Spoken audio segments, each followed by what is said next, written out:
తెలంగాణలోని ఆర్టీసీ ఉద్యోగులకు, కార్మికులకు టీజీఎస్ ఆర్టీసీ యాజమాన్యం గుడ్ న్యూస్ చెప్పింది. ఉద్యోగులు రిటైర్మెంట్ బెనిఫిట్స్ పథకాన్ని రద్దు చేసే ప్రతిపాదనలు లేదని ఆర్టీసీ ఓ ప్రకటనలో స్పష్టం చేసింది. ఈ ఆర్థిక సంవత్సరం ముగింపు కారణంగానే జీతాలు ఆలస్యమయ్యాయని తెలిపింది.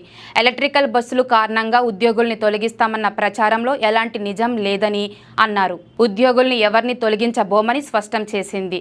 పెండింగ్ బకాయిలు త్వరలోనే క్లియర్ చేస్తామని చెప్పింది. సంస్థపై వస్తున్న దుష్ప్రచారాలు మానుకోవాలని హితవు పలికింది. కాగా మహాలక్ష్మి పథకం మహిళలకు ఉచిత బస్సుల ప్రయాణం కల్పిస్తుంది. ఈ నేపథ్యంలో బస్సుల రద్దీ విపరీతంగా పెరిగింది.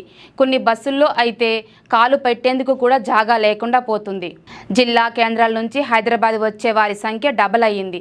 ఈ నేపథ్యంలో తెలంగాణ ఆర్టీసీ కొత్తగా ఎలక్ట్రికల్ బస్సులను ప్రవేశపెట్టింది. పర్యావరణ అనుకూలమైన రవాణాలను ప్రోత్సహించడంలో భాగంగా ఈ చర్యలు తీసుకుంటున్నారు. 2025 డిసెంబర్ నాటికి హైదరాబాద్లో పూర్తిగా ఎలక్ట్రికల్ బస్సులను నడపాలన్నదే లక్ష్యంగా పెట్టుకున్నారు.